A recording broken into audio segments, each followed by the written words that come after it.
السلام علیکم سامعین، میں ہوں آپ کا میزبان عبدالستار افریدی اور آپ سن رہے ہیں ریڈیو کسٹ FM 98.2۔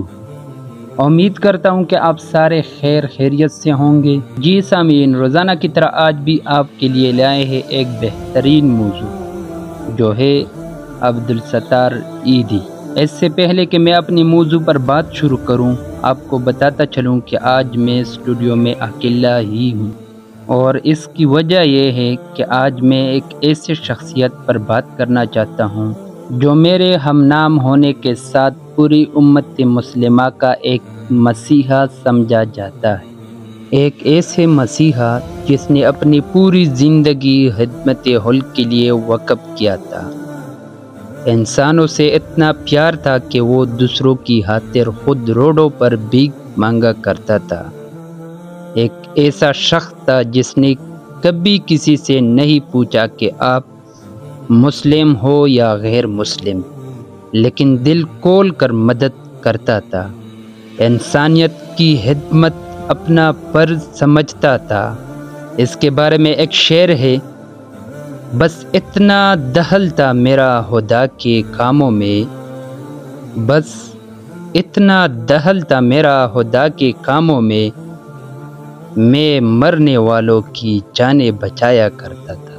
سامعین، آج میرا اسٹوڈیو میں اکیلا بیٹھنے کا اور پروگرام کرنے کا صرف یہی مقصد ہے کہ میں چاہتا ہوں کہ میں بذات خود عبدالستار عیدی کے بارے میں اپنے سامعین کو آگاہ کروں اور بتاؤں، اور ہمارے درمیان تیسرا کوئی رکاوٹ نہ ہو، صرف میں اور میرے سامعین۔ عبدالستار عیدی 1928 میں بھارت کے ریاست گجرات کے شہر بنٹاوا میں پیدا ہوئے۔ عبدالستار عیدی کے والد صاحب کپڑوں کے تاجر تھے اور متوسط گھرانے سے تعلق رکھتے تھے۔ عبدالستار عیدی جب 11 سال کے تھے تو ان کی والدہ محترمہ فالج کا شکار ہو گئی اور بعد میں انہیں ذہنی بیماری لاحق ہو گئی۔ عیدی نے اس کی دیکھ بھال کی اور اس کی مدد کرنے کی کوشش کی، لیکن اس کی حالت بدستور خراب ہوتی گئی۔ اس تجربے نے عیدی پر بڑا اثر ڈالا اور ان کی پڑھائی کو متاثر کیا۔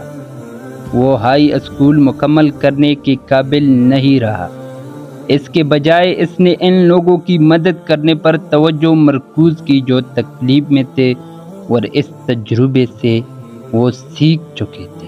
عبدالستار عیدی صاحب کی والدہ محترمہ کا انتقال اس وقت ہوا جب وہ 19 سال کے تھے، جس نے انہیں بے شمار دوسروں کے بارے میں سوچنے کی ترغیب دی جو بیماری میں مبتلا ہے اور ان کی دیکھ بھال کرنے والا کوئی نہیں ہے، خاص طور پر ذہنی طور پر بیمار، معذور اور پاگلوں کے ساتھ غیر انسانی سلوک۔ وسائل نہ ہونے کے باوجود عیدی نے ان مسائل کو حل کرنے کی اپنی ذمہ داری محسوس کی اور یہاں تک کہ اپنی کوششوں کے لیے سڑکوں پر بھیک مانگنے پر غور کیا۔ عبدالستار عیدی کا خاندان 1947 میں پاکستان ہجرت کر گئے اور انہوں نے شروع میں ایک پیڈلر کے طور پر کام کیا اور بعد میں کمیشن ایجنٹ کے طور پر کراچی کے ہول سیل مارکیٹ میں کپڑا فروخت کیا کرتا تھا۔ کمیونٹی میں ایک مفت ڈسپنسری قائم کی، تاہم خدمات کے بڑھتے ہوئے اور کثیر یکجہتی نظام کے لیے عیدی کے ویژن نے انہیں اپنا ایک فلاحی ٹرسٹ قائم کیا دیا، جسے عیدی ٹرسٹ کہا جاتا ہے۔ عیدی ٹرسٹ نے عوامی حمایت حاصل کی اور 2 لاکھ پاکستانی روپے اکٹھے کیے۔ اس نے اپنے خدمات کو تیزی سے بڑھایا، میٹرنٹی ہوم قائم کی اور کراچی میں ایک ہنگامی ایمبولینس سروس شروع کی جس کی آبادی 10 ملین سے زیادہ ہے۔ اعتماد عیدی نے رحمت کے فرشتے کا خطاب حاصل کیا۔ عبدالستار عیدی نے اپنی زندگی غریبوں کی مدد کے لیے وقف کرنے کا عزم کیا اور اگلے 60 سالوں میں انہوں نے اکیلا ہی پاکستان میں فلاح و بہبود کا چہرہ بدل دیا۔ عبدالستار عیدی نے عیدی فاؤنڈیشن کی بنیاد رکھی، مزید انہوں نے ایک فلاحی ٹرسٹ قائم کیا جس کا نام عیدی ٹرسٹ رکھا گیا، جس کی ابتدائی رقم 5000 روپے تھی۔ جسے بعد میں بلقیس عیدی ٹرسٹ کا نام دیا گیا۔ غریبوں کے سرپرست کے طور پر جانے والے عیدی کو بے شمار عطیات ملنا شروع ہوئے، جس کی وجہ سے وہ اپنی خدمات کو وسعت دے سکے۔ آج تک عیدی فاؤنڈیشن سائز اور خدمات دونوں میں ترقی کر رہی ہے اور اس وقت پاکستان کی سب سے بڑی فلاحی تنظیم ہے۔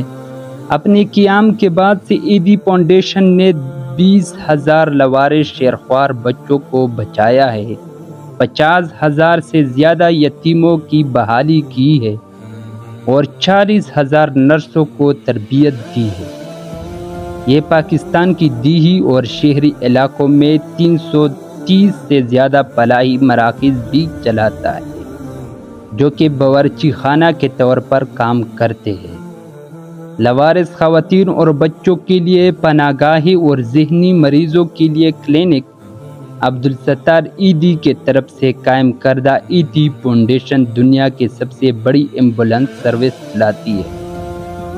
ان میں سے 1500 کام کرتی ہے اور 24 گھنٹے ہنگامی خدمات پیش کرتی ہے۔ یہ مفت نرسنگ ہومز، یتیمخانے، کلینک، خواتین کے پناہ گاہیں اور منشیات کے عادی افراد اور ذہنی طور پر بیمار افراد کے لیے بحالی کا مراکز بھی چلاتا ہے۔ عبدالستار عیدی نے 1965 میں بلقیس سے شادی کی، جو عیدی ڈسپنسری میں کام کرتی تھی۔ ان کے 4 بچے ہیں، جن میں 2 بیٹے اور 2 بیٹیاں۔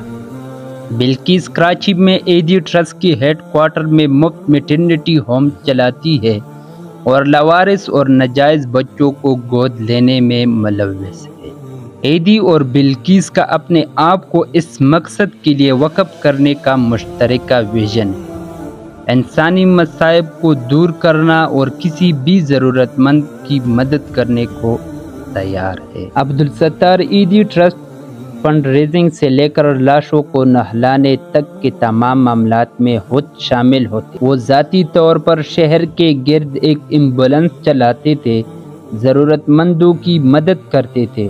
اپنی مصروف شیڈول کے باوجود عیدی ہومز میں بچوں کے ساتھ وقت بھی گزارتے تھے۔ یتیم خانے ٹرسٹ کے زیر انتظام چلتے ہیں۔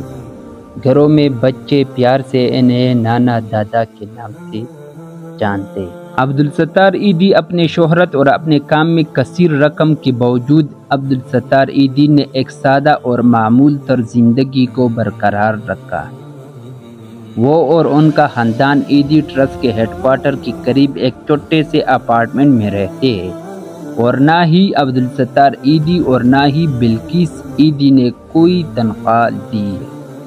عبدالستار عیدی تشہیر سے گریز کرتے تھے اور تقریبات میں مہمان خصوصی بننے کے دعوت نامے کو مسترد کرتے تھے، اس خوف سے کہ اس سے وہ مغرور ہو جائے۔ انسانی خدمت کے شعبے میں پاکستان اور عالمی شہرت یافتہ شخصیت عبدالستار عیدی فاؤنڈیشن کے صدر ہے۔ اس کے شاخیں پوری دنیا میں پھیلے ہوئے ہیں۔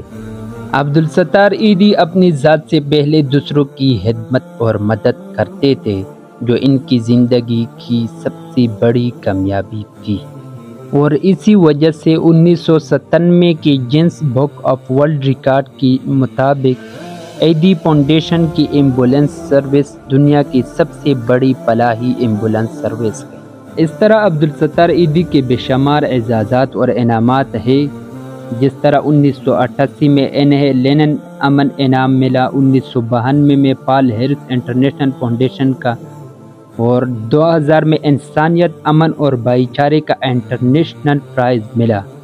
2005 میں عالمی تنظیم کی طرف سے لائف ٹائم اچیومنٹ کا اعزاز دیا گیا ہے۔ عبدالستار عیدی کو ان کی انسان دوستی کے کاوشوں پر بے شمار اعزازات ملے ہیں، جن میں انسانی طبی خدمات میں رضاکاروں کے لیے ہمدان ایوارڈ اور گاندھی پیس پرائز شامل ہیں۔ انہیں کئی بار امن کے نوبل انعام کے لیے بھی نامزد کیا گیا ہے۔ عیدی کے بلوس خدمت اور انسان دوستی کی میراث جاری ہے۔ عیدی ٹرسٹ، جو دنیا کے سب سے بڑی اور سب سے زیادہ جامع فلاحی تنظیموں میں سے ایک بن گیا ہے۔ سامعین، ابھی ہم بات کرتے ہیں ان لوگوں کے حوالے سے جنہوں نے عبدالستار ایدھی کے لیے مسائل کھڑے کر دیے تھے۔ جس طرح اگر ہم بات کریں 1988 کے دہائی کے اوائل میں اسے لبنان میں داخل ہوتی ہوئی اسرائیلی فوجوں نے گرفتار کر لیا۔ 2006 میں اسے کینیڈا کے شہر ٹورنٹو میں 16 گھنٹے تک حراست میں رکھا گیا۔ جنوری 2008 میں امریکی امیگریشن حکام نے ایدھی سے نیویارک کے جان ایف کینیڈی ہوائی اڈہ پر 8 گھنٹے سے زیادہ پوچھ گچھ کی اور ان کی پاسپورٹ اور دیگر دستاویزات قبض میں لے لیے۔ جب ان سے بار بار حراست میں لیے جانے کے بارے میں پوچھا گیا تو ایدھی نے کہا کہ میں صرف وضاحت کے بارے میں سوچ سکتا ہوں کہ میری داڑھی اور میرا لباس۔ سامعین، آخرکار 25 جون 2013 کو عبدالستار ایدھی کے گردے فیل ہو گئے۔ یہ اعلان کیا گیا تھا کہ وہ ساری زندگی ڈائلیسس پر رہے گا جب تک کہ اسے گردے کا عطیہ نہ ملے۔ ایدھی 8 جولائی 2016 کو 88 سال کی عمر میں وینٹیلیٹر پر رکھنے کے بعد گردے فیل ہونے کے باعث انتقال کر گئے۔ انہیں ایدھی گاؤں میں سپرد خاک کیا گیا۔ ان کی آخری خواہش میں یہ درخواست بھی شامل تھی کہ ان کے اعضاء عطیہ کیے جائے، لیکن ان کے خراب صحت کے باعث صرف ان کی کرنیاں ہی موجود تھے۔ ان کی موت پر کئی اعلیٰ پاکستانی حکام کی جانب سے رد عمل سامنے آیا۔ وزیر اعظم محمد نواز شریف نے کہا کہ ہم انسانیت کے ایک عظیم حادث سے محروم ہو گئے۔ وہ سماجی طور پر کمزور، غریب، لاچار اور غریب لوگوں کے لیے محبت کا حقیقی مظہر تھے۔ ملک کی فوج کے سربراہ راحیل شریف نے انہیں ایک حقیقی انسان دوست قرار دیا۔ تو جی سامعین، یہ تھا ہمارا آج کا پروگرام۔ امید کرتے ہیں کہ آپ کو بے انتہا پسند آیا ہوگا۔ سامعین، اس سے پہلے کہ میں اپنے پروگرام کا اختتام کروں، میں عبدالستار ایدھی کے کچھ مشہور جملے آپ کو سناؤں گا اور اس کے بعد میں آپ سے اجازت چاہوں گا۔ ان میں سے سب سے پہلا ہے، میرا مذہب انسان دوستی ہے جو دنیا کے ہر مذہب کی بنیاد ہے۔ دوسرا، میرے کوئی رسمی تعلیم نہیں، جب ہم انسان نہیں بنیں گے تو تعلیم کا کیا فائدہ، میرا اسکول انسانیت کی فلاح ہے۔ تیسرا، چنانچہ کئی سال بعد بھی بہت سے ایسے تھے جنہوں نے شکایت کی اور سوال کیا، آپ کو اپنی ایمبولینس میں عیسائیوں اور ہندوؤں کو کیوں اٹھایا؟ اور میں کہہ رہا تھا کیونکہ ایمبولینس اب سے زیادہ مسلمان ہے۔ چوتھا، خالی الفاظ اور لمبی تعریف خدا کو متاثر نہیں کرتی، اسے اپنے عمل سے اپنا ایمان دکھائیے۔ پانچواں، جو لوگ دنیا کو بدلنے پر یقین رکھتے تھے وہ یا تو حالات سے بھوکے تھے یا پھر اپنی پسند سے محرومی کی مشق کرتے تھے۔ چھٹا، خواہشات کا پیچھا کرنا اندرونی انتشار پیدا کرتا ہے۔ جب شیطان رہنما بن جاتا ہے تو ڈاکو اور غنڈے تیار ہوتے ہیں۔ وہ مہنگی اشیاء سے بچنے کے لیے مردوں کو اپنی جانوں سے لڑانے پر مجبور کرتا ہے اور زیادہ تر اپنی طاقت کے سامنے اپنے سب کچھ کھو دیتا ہے۔ اندرونی دشمن پر ذاتی انقلاب سے ہی قابو پایا جا سکتا ہے۔ ساتواں اور آخری، مقدس کتاب کو آپ کی روحوں میں کھولنا چاہیے، آپ کی گود میں نہیں۔ اپنے دل کو کھولیے اور خدا کے بندوں کو دیکھیے، ان کی حالت زار میں آپ اسے پائیں گے۔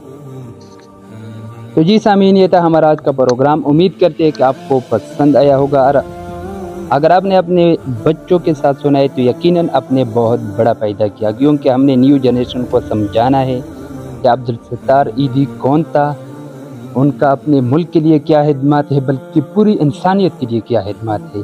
بلکہ ہمیں خود چاہیے کہ اپنے بچوں کو اس طرح ایکٹیویٹی میں انوالو کر دے کہ وہ لوگوں کی ہیلپ کرے، لوگوں کی مدد کرے، اور ان میں ایک نیچرلی ویسے بھی یہ جذبہ موجود ہوتا ہے قدرتی طور پر، لیکن اگر ہم ان کی سپورٹ کریں تو انشاءاللہ آنے والا ہر بچہ عبدالستار ایدھی بن سکتا ہے۔